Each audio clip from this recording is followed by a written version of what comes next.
Hello, podcast listeners. Amber Philpott here. Hope you are doing well. You know, back in March, while in Nashville covering the SEC tournament for WKYT, I was given a really unique opportunity to sit down with Erin Calipari. That is Coach John Calipari of the University of Kentucky, his oldest daughter.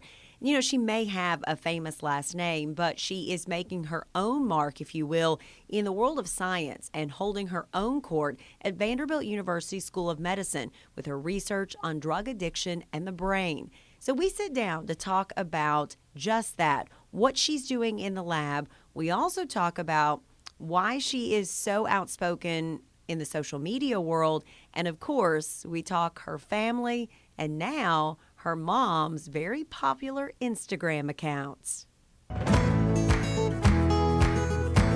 From WKYT Podcast, this is Uniquely Kentucky. I'm your host, Amber Philpott. Talk to me about this lab. What goes on in here?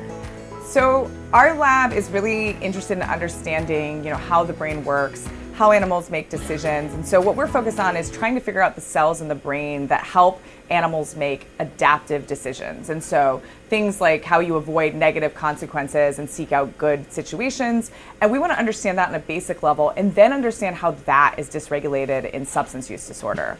And so our question is really, how does experience with drugs or drug exposure change the way that animals use information to kind of guide decision making? And so with drug addiction, you have drug seeking in the face of negative consequences. So you're devaluing a negative outcome, and compulsive drug taking. And so we want to understand how those normal basic processes are changed to drive addictive behaviors. The opioid epidemic is out of control here in Yes. Tennessee, at home in Kentucky.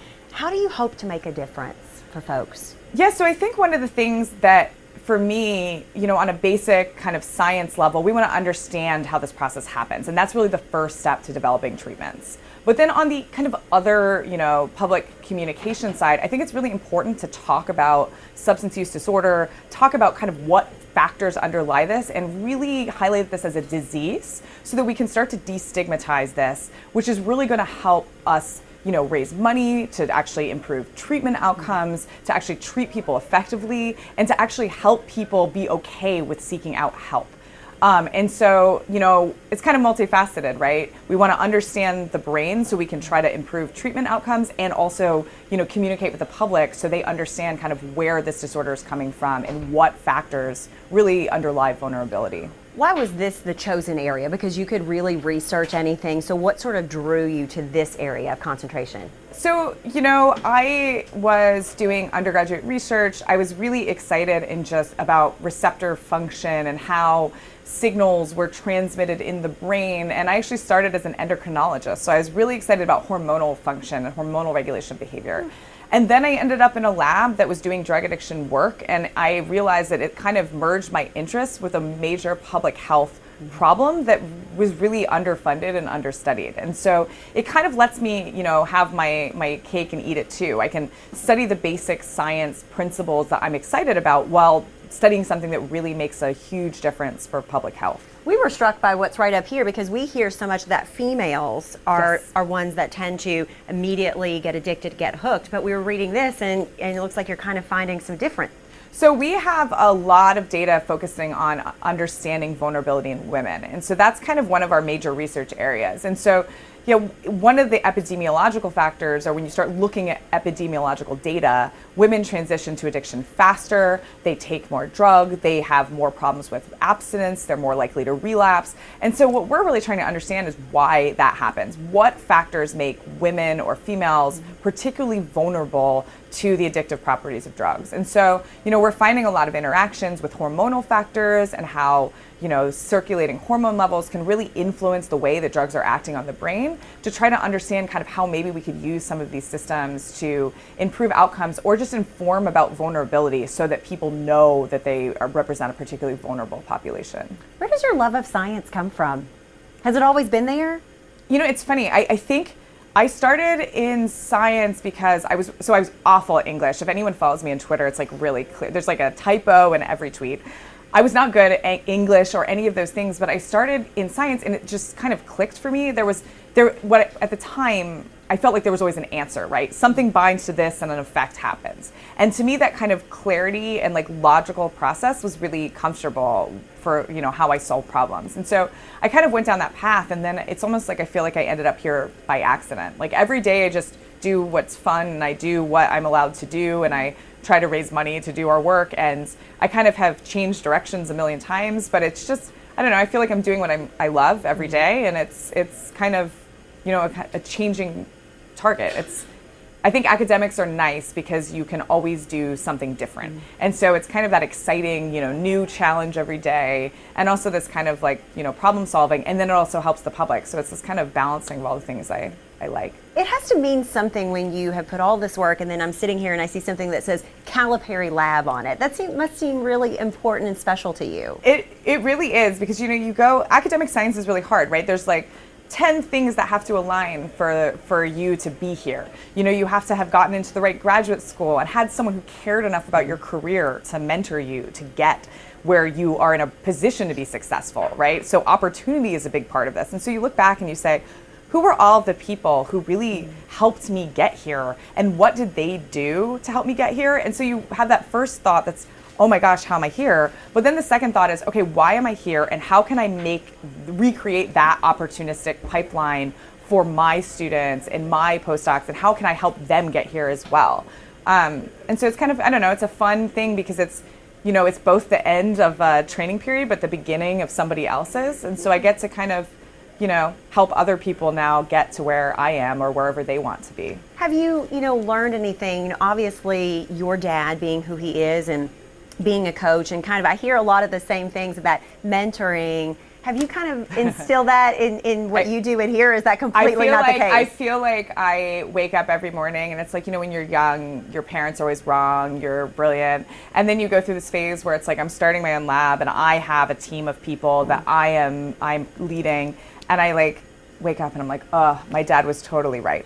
And he was. And so I think the one great thing is sports are very similar, right? You have a team of people working together to get for a common goal. So your goal is to help people kind of realize their potential, but also figure out where sacrificing for the team benefits everybody. And so, you know, convincing a bunch of people that like we have a common goal, let's figure out what our common goal is together. It's not me deciding what it is, it's us. How do we kind of, you know, do science in a way that helps everyone, and maybe someone sacrifices here so we can all do well. And it's really very similar principles, maybe on a longer time scale because we don't necessarily have a game and there's not a wins or losses that way, but there's still these successes and how you celebrate them and how you push people. And so it's oddly similar in a good way, I think. You're like, darn it. Yeah, no, I know. Have you had like a breakthrough here in the lab that you were like, oh my gosh, and what was that moment like? Oh man, there's always so many. Usually, you know, you have these plans, you start down a path and you have this plan for an experiment, you have a hypothesis, and you're always like, okay, this is how the outcome is going to be.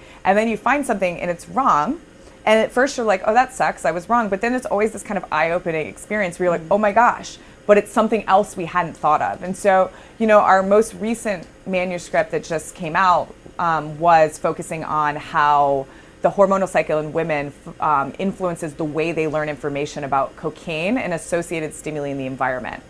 And so one of the interesting things about drugs is what they do is they increase learning about rewards and outcomes. And so what we were finding is that when women or females had high levels of circulating hormones, it increased the learning about cocaine and these predictive cues in the environment. And what these cues were able to do later was trigger drug seeking and increase drug consumption. And so it was such an interesting thing that it was a kind of more complicated process than we thought, where women are actually just more capable of learning these associations. And then these triggers, these cues can trigger behavior later to influence drug seeking, and potentially, if you're thinking about this in the context of humans, they might be more vulnerable to relapse. That's fascinating.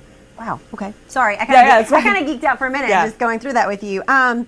Is there? You have to have an immense work ethic to get through all of the schooling and then to do this. Does that come from somewhere? Probably a massive fear of failure.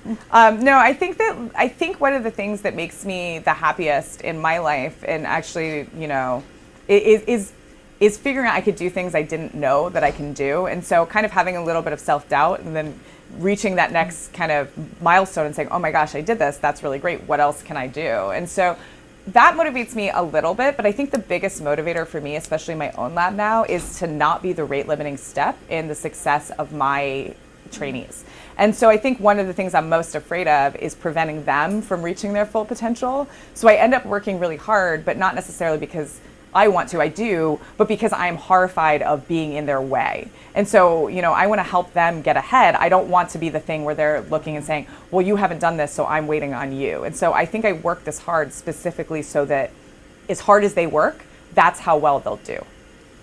You must do you lay awake at night thinking about that? I feel like you do. Yeah, I'm like horrified. I feel that Slack about you. On my phone. I'm messaging them all the time. I'm in the airport, getting on an airplane, answering questions and things like that. So now I'll ask you a couple things non-lab related. Let's talk about, first of all, I just have to know, were you ever athletic? Did you play sports? So I shouldn't tell you this because you can actually look up the stats. I played college basketball. Okay, I didn't know that. So I played at UMass for 2 years. Okay.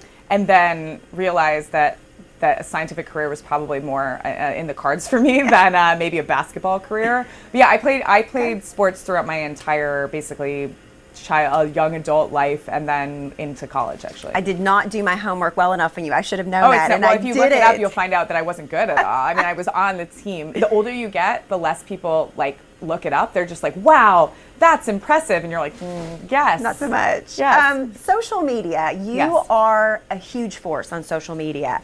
And you will go at anyone if they come at you. Yes. Where in the world does this come from? Yeah, so I think that there was a large part of my young adult life where I was kind of figuring out who I was. I wanted people to like me, and there was this kind of, different thing with my family where people didn't like me before they knew me, and it was kind of this transformative experience where, I really had to figure out who I was and how that differed from other people's opinions of me. And so it's now that I'm an adult, if people say stuff, I call them out because it's just this is what I am and this is what it is. And I think it's kind of a little bit of a protection mechanism for people just being maybe don't do that. It's amazing the things people will say to you.